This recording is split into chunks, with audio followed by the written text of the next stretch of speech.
Good evening, YouTubers. There's a few more drinking stories for you. Anyone who's been following my stories on YouTube, here we go. Let's kick off with this one. Now, when I used to work in the horse racing stables in Hampshire, we used to go to a village called Hawkley in Hampshire, and we used to go in this club, and you used to always get one village idiot. That's what they're called. Someone who acts a goat. Acting the goat means, a bit of a simpleton. Simple Simon, that's what it is. Simple Simon says, put your hands on your head, that kind of thing, And country bumpkins, village idiots, they're all the same. There's always get one in every village, It's a bit slow on the uptake. Anyway, I'm at a bar drinking. I just got talking to this farmer next to me, and I said, "Oh, do you want a beer? I'll buy you a beer." So we had a beer, and there was someone at the end of the bar. Shouted and woo, and acting the fool. And I says to this guy, just bought him a drink. I says, "Who's that guy there? He wants to take it outside and rough him up, teach him a lesson." He goes, "That's my brother." I goes, "Oh, does he want to drink as well?" Yeah, it's always like putting your foot in it, But there you go, guys. At one time, in a racist there used to be an Irish lad, and we went to the pub, and on the way back, the car broke down in a little next to this big rich person's house. And then it was about 1 o'clock in the morning. We're fiddling about with the car. He's got the hood open, the bonnet and everything, looking inside it and talking in his best Irish accent. "Big Ira, what's going off here then? What's the crack?" Well, I'll be divilled. Anyway, next minute it was just flashing lights, police cars surrounding us, and they had the SWAT team with guns trained on us. And I said, "Don't move, get against the car." And we said, "What's going off?" And apparently the people in the house, the rich people, they thought we was the terrorists, the IRA. Now the IRA stands for the Irish Republic Army, and they was the ones who wanted to end British rule in Ireland. So yeah, they thought it was up to no good, a terrorist or something going to blow the house up. So they called the police, and they sent the SWAT team out to surround us with guns. So when we explained to the police, it's just the car broke down and we're trying to fix it to get home. And it was it. So they said, "Okay, we can. Yeah, all right, boys, stand down, stand easy. You stand down now." It's just a couple of lads who's trying to get home. Yeah, I can't believe that. They called the police, thought we was terrorists.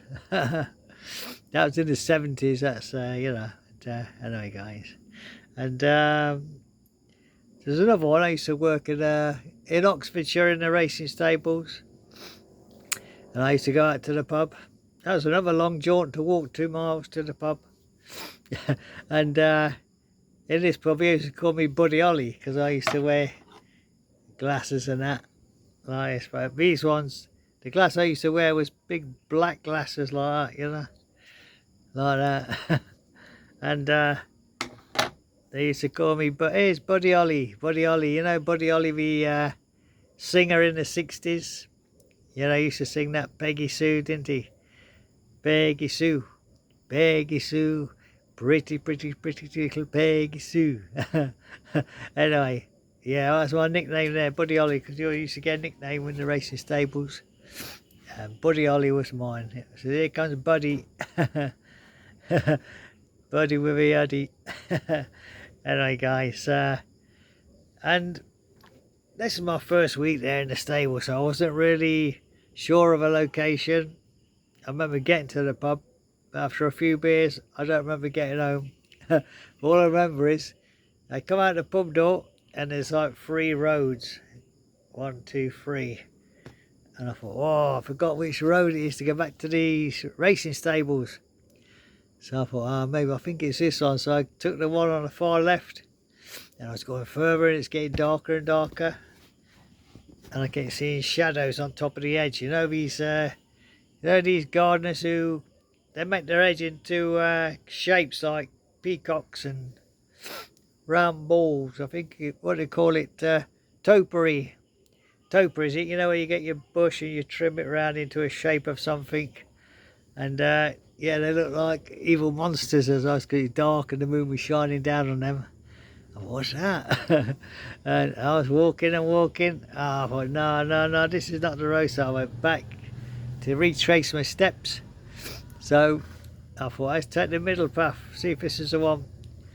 I was going up there and I thought, no, I got a long way. I thought, no, this is not the way home. So I staggered back down the road and I thought, it's got to be this one then.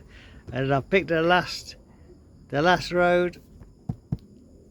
And that got me home 2 hours later. 2 o'clock I got home, 2 o'clock in the morning. Back to the stables. And when I went into the, we used to have like a little common room where all the stable lads stayed, watched TV and eat your breakfast. You used to have your own little room, but you used to have one big common room, they called it. Where, you sat there. So when I got back at 2 o'clock in the morning, there's one of the lads there, a young lad. He's only a young boy, maybe about 19 years old. He's just left home, homesick. I remember that. I've had some of that them days. So I said, what are you doing up at 2 o'clock in the morning? And you got your little suitcase there, what are you doing? And he said, well, I don't know what to do. He says, I don't know, I can't take it. I'm homesick. I don't have to tell the boss in the morning I'm going to leave, or I'll do a moonlight flit. Now, moonlight flit means to escape in the night. Do a runner. Yeah, moonlight flit is escape in the night. And so I goes, well, I says, I was in your shoes when I was younger. I had the same experience of being homesick. And I left them when I was, after 7 months, I said I want to go home. When I went back. But when I got home, I missed the horses, so I went back and I stayed there over 5 years. So I explained the story to the young boy. I said, look, I went through what you're going through now for being homesick. I said, if you stick it out a bit longer, that feeling will wear off and you'll begin to feel a bit more happy in your surroundings. But he said, no, I don't think I'll go. So I said, well, it's your decision, but I'm just giving you my advice. So off he went, the boy, with his little suitcase. he slipped away like a thief in the night. So anyway, I only had about 3 hours sleep because we got to get up in the morning to ride the horses out. So we was riding the horses down the lane, and then the next minute the boss's car pulled up, like a Range Rover. It pulled up, and he got to the stable gate and he says, we stopped as the horses, was on the horses, and he stopped us. He goes, look who I've got in the car. And we all looked. It's a young boy who fled in the night because he was homesick. And because the boss had been out to get his morning papers in the village and he spotted him sneaking away. And he brought him back to the stable gates. And then he says to us, like, look who I've found walking in the lane, sneaking away. And he says to him, you want to go home, do you? He goes, yeah. He said, well, so I brought him all the way back from the village and I brought him here. Now I tell him, get lost, go on your way, you walk back.